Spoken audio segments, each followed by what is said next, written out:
Toka! Watoke hawa, watoke hawa. Watoke wote. Watoke wote. Watoke wote. Watoke wote, watoke. Leo kwa kubebwa, leo kwa kujote.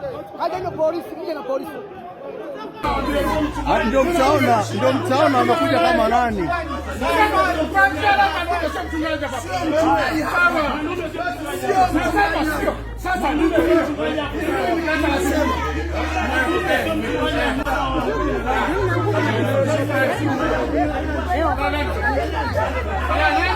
Asi uchungaji hawa usumbufu wanabomoa makanisa ya Baptisti. Nilifukuzwa. Sababu ya mimi kufukuzwa KWT ilikuwa ni kwa nini nimehudhuria mkutano wa kijiji ambapo kuna maadui zetu kanisa la Makwale ambalo ni la jumuiya kuu, na wanakijiji wanawasaidia wa Makwale, kwa hiyo wote ni maadui zetu. Sasa wewe kwa nini unahudhuria ule mkutano? Hiyo sababu ya kwanza. Na sababu yao ya pili wakasema, kwa nini ukao unasimama na kutoa hoja kwenye mkutano wa kijiji na kwamba kisheria kimahakama KWT haipo, ila kisheria inayotambulikana ni jumuiya kuu ya Wabaptisti wa Tanzania. Kwa hiyo hapo sisi tunaona kwamba umetukwaza, kwa sababu wewe tuko wote, badala ya kututetea sisi unawatetea watu wengine ambao sio wa upande wako. Kwa ndicho ambacho kilisababisha kunifukuza. Ni hicho ambacho wao hata kwenye barua yao waliandika hivyo kwamba ni mpinzani wa kanisa hili toka muda mrefu, kwa sababu sio mara ya kwanza kufukuzwa. Kwa mara ya kwanza kuwa jumuiya, wakati wanaanzisha hili kwenye kikao wanajadili habari za kuwafukuza baadhi ya washirika hapa Makwale ambao waliandikwa majina kama watu 12. Sasa wakati ule niko jumuiya mimi, ila sio kanisa hili nilikuwa ninaongoza, sasa nilikuwa lingine. Kipindi hicho walinifukuza ikiwa ni jumuiya, lakini kanisa linaanza bado halija. Hili kanisa KWT hajachamii sana, maana wanatangaza tu kutoka huko juu, si kwamba labda kulikuwa na siku tumekaa na kujadili kwamba labda tumeona kwamba tufanye 1, 2, 3. Ilikuwa ni kama ni tangazo tu kwamba jumuiya imefutwa, kwa sasa hivi ilipo kanisa la Baptisti Tanzania. Kile ilikuwa ni wote ni viongozi wa jumuiya kuu. Hata nilipoondolewa wakati huo uongozi ni wa jumuiya kuu, ila ni jumuiya ndogo ya Matema. Chanzo waliona mimi nilichosimama wakati wanawaandika majina washirika wa Makwale, wanaoona ni wasemaji, wamesimama pale wanawazuia kuwaondoa kupata lile eneo kiurahisi. Wakawa wamewaandika majina karibu watu 12 akiwemo na mchungaji mwenyewe. Sasa kwenye kikao walipoleta mjadala huo, mimi ndo nikawa nasemaje, kwa nini wewe kama mwenyekiti wa jumuiya ndogo una ruhusa gani ya kumfukuza mshirika? Maana wale ni washirika wa kanisa letu. Je, mmewahi kwenda kukaa nao kanisani? Hili ndilo likaonekana ni kikwazo wao. Kwa hiyo wakaona kwamba huyu hatuwezi kuendelea naye, maana anatuzuia tusiimarishe KWT. Kwa ndo nikafukuzwa hapo kutoka 2014 ile ndio 2020, baada ya kuona kwamba walifikiri kwamba mimi kisa cha kuniuzi na kunikwaza ili nihame, maana wanaona kama ni historia wao wote ni wageni kwa hawawezi wakanishinda kwa hoja yoyote ile, kwa sababu mimi ni mwenyeji wao. Wengi ni watoto wadogo ambao wameanza tu majuzi, sisi hawaifahamu vizuri. Sasa huyu mtu anaweza kawa kizuizi kwetu sisi. Abudu Baptisti mimi nimeanza mwaka 70. Ndio hapa Makwale. Kwa maana yake ndicho ambacho kikawa wao kipengele cha kutafuta sababu ili pengine nikwazike labda niondoke nihame. Lakini baada ya kuona mimi nimekaa tu na naabudu kama mshirika tu, kuna kanisa moja linaitwa Mpegere ambalo bado liko KWT, naabudu hapo. Lakini baada ya kuona baadaye wanaanza kukinzana wao kwa wao, wakasema tumpe kanisa. Ndio wakawa wananipa kanisa wakati wao wameshaliweka kama ya KWT. Manake nimeingia pale, sikuingia kama la jumuiya, na kutoa masharti ya kwamba sisi mwelekeo wetu ni huu na huu na huu. Lakini baadaye wakaona kwamba mimi bado nipo kwenye misimamo ya ukweli. Sihitaji kwamba labda nitafute cheo au nitafute nini, nahitaji kutafuta ukweli. Kwa baada ya kuona ukweli unaendelea kuongelewa, ndio sasa wakapata chansi ya kwamba umehudhuria mkutano wa kijiji ambako kuna kanisa ambao tunagombana nalo sisi, na wale wanakijiji wanawasaidia wale wa Makwale. Kwa hiyo wewe inakuwa uko miongoni mwa wale, labda ukiri kwamba nimekosea, sintarudia tena. Lakini mimi nilikataa kukiri kwa sababu nikasemaje, sioni sababu ya kukiri kwamba nimekosa.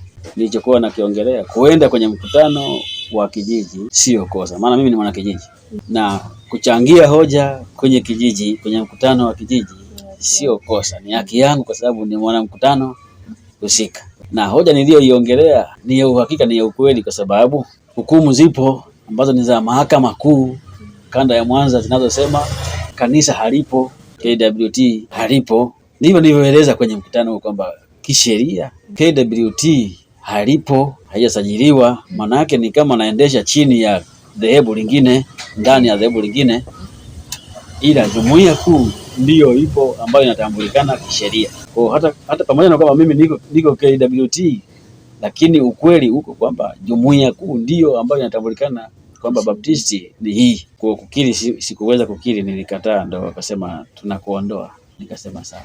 Kwa mimi ndio nikakumbuka kurudi kusimama kwenye mguu wangu ambao ulikuwepo, kwamba jumuiya kuu ndio msingi ambao ulikuwepo toka mwanzo na ndio ambao naendelea sasa kwa haki ambayo nimeisimamia. Bora ninyongwe, bora nifanya nini, lakini nasimama kwenye haki inayotakiwa kuisema. Naitwa Askofu William Mwamalanga. Umuhimu wa haki, umuhimu wa haki. Mimi ni kiongozi wa kamati ya kitaifa inayoshughulikia haki na amani hapa Tanzania kwa madhehebu ya dini, na tunataka kuangalia tatizo ni nini. Na leo tulipanga viongozi wengi hata kupata habari zinazoendelea ndani ya nchi, na tukafuatilia sana na tunafuatilia sana, lakini kuna watu wanatufanya kuwa maskini hivi. Kazi moja ukiangalia kila mahali, badala ya kufanya kazi hawafanyi kazi, badala ya kujibu hoja wanatengeneza matatizo. Haturuhusu tena ufito mmoja, wote tunahitaji tusigombanie fito, si ndio jamani? Lakini haiwezekani kama mmoja anaharibu ukamwangalia, sio? Lazima tuseme hapana, na vijana msikubali kuonewa, kwa sababu hakuna mtu, kama kuna mtu unaonewa msikubali, sio? Ni mchungaji mwenye kwa Baptisti. Pale nilipokuwa naongoza kanisa la Kaposo, lakini nimeondoka nalo kanisa, nimelihamisha, nimelirudisha kwenye jumuiya kuu. Kwa sababu jengo sio jipya kwamba labda ni jengo ambalo limejengwa tangia mwaka 69 wakati wa jumuiya kuu. Kwa maana yake jengo ni lile liko kwenye mfumo ule, lakini nimelirudisha kwenye mfumo wa jumuiya kuu. Hakuna hatua ambazo nimezifuatilia kisheria kwamba labda nipate kulipwa au kufanya nini. Sijafuatilia. Sijaondoka kwamba labda nimeondoka kwa shingo upande, labda kwamba labda nifanye nini. Mimi nimeshaondoka. Sasa naendelea na huduma, ndio maana ya kukataa hata kuondoka. Nasema kwamba tumekuondoa, mmeniondoa kwenye ushirika wenu wa KWT, isipokuwa kwenye kanisa sio la kwenu. Ili kanisa ni la jumuiya kuu.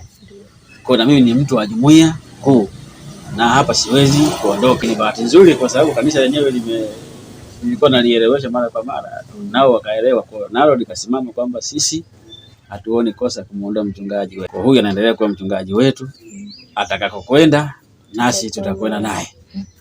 Kwa ndio maana wakawa tayari kurudi kwenye jumuiya kuu, ili kuchukua hatua za kwamba ni wachukulie hatua za kisheria kwamba nimeshatumika, maana nimetumika ni kama sasa miaka 6 upande wa KWT, ingawaje ni mchungaji wa siku nyingi kwenye jumuiya kuu. Nimeanza muda mrefu. Mwenye kujua ni Mungu, kwa sababu nimesimama kumtumikia yeye. Yeye ndo ataniinua kwa wakati wake.